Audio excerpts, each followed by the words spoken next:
Significado de las emociones. Sentimiento muy intenso de alegría o tristeza, producto de un hecho, una idea, un recuerdo.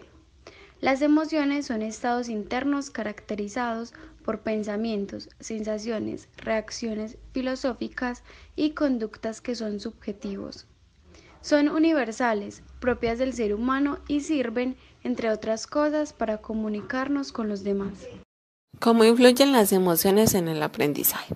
Las emociones influyen en la atención, la memoria y en el razonamiento lógico, de forma que bien gestionadas nos ayudan a prestar atención a lo realmente importante. Guían el proceso de aprendizaje. La intuición sobre una respuesta o la afinidad por un tema están orientadas por las emociones. Por esto es fundamental que el docente logre cautivar las emociones a favor del proceso de aprendizaje. No hay aprendizaje sin emoción. Todo aprendizaje implica una experiencia afectiva, porque los centros nerviosos y los neurotransmisores que regulan la motivación y la emoción están involucrados en el proceso de aprendizaje. La influencia emocional en el proceso de aprendizaje es consciente o inconsciente. Muchas veces el alumno nota las emociones que sienten antes de tomar una lección, pero la mayoría de las veces no está al tanto de los mensajes emocionales que le llevan a dar una respuesta. El aprendizaje emocional moldea la toma de decisiones futuras, es decir, la experiencia va ayudando al niño a seleccionar las respuestas que va a utilizar. El cerebro nos ayuda a anticipar a las respuestas. Las emociones ayudan al aprendizaje si son emociones asociadas a la tarea en cuestión y en intensidad adecuada. Es decir, estar nervioso en una clase de matemáticas porque hay un paseo al museo en la hora siguiente no funciona. El docente debe generar un grado de sintonía emocional acorde al tema de estudio. Es clave que regule la intensidad de la emoción para que así no se bloquee el aprendizaje. Actividades para aprender a reconocer y nombrar emociones. Una de ellas es un diccionario de emociones propias. Leer cuentos de emociones. Jugar con el teatrillo de las emociones. Actividad. Dibujemos emociones.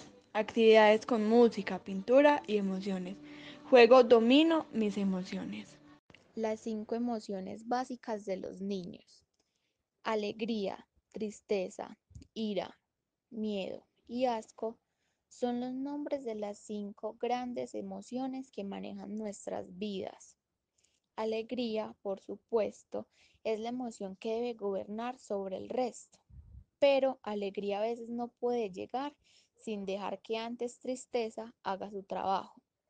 Las emociones tienen una función adaptiva, otra emocional y una última motivacional.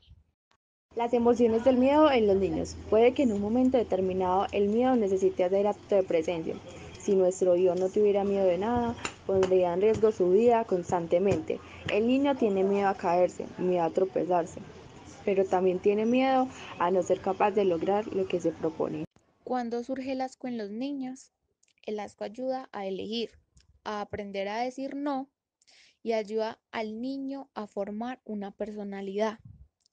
Quiero esto porque esto otro no me gusta. Si no existiera el asco, no es entendido solo como asco a un alimento, sino como el rechazo a determinadas cosas o aspectos de la vida. Nuestro hijo sería tan sumamente conformista que no podría tener una personalidad fuerte ni tomar decisiones importantes en la vida. ¿Qué podemos aprender de la tristeza? Sin la tristeza no podría existir la alegría. Son complementarias. ¿Cómo íbamos a saber lo maravillosa que es la risa si nunca lloramos? La tristeza a menudo nos hace reflexionar, ahondar más en nuestros sentimientos y motiva a superar y hacer frente a aquello que nos está haciendo tanto daño. Cuentos para trabajar las 5 emociones de los niños. Los cuentos infantiles son un buen recurso para trabajar las emociones de los niños. Los cuentos despiertan diferentes emociones en los niños. Todos somos Sabaneta.